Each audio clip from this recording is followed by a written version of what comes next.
Batang aktres at veteranong aktor, nakakaduda daw ang pagiging komportable sa isa't isa.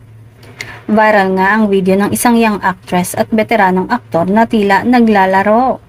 Ang veteranong aktor ay kilala bilang isang magaling na aktor at isang mabuting ama at asawa.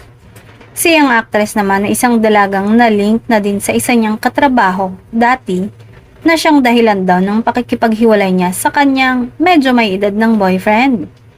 Magkatrabaho ang dalawang ito sa isang project at marami ang nakakapansin ng tila kakaibang closeness nila kapag off-cam.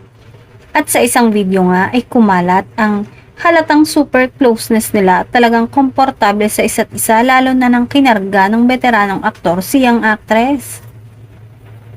Hindi ito simpleng pagkarga lang dahil tila palarong ibinalibag ng veteranong aktor ang young actress. Agad naman itong binigyan ng mali siya ng netizens at sinabing baka daw itong si veteranong aktor na ang next na maliling kay young actress.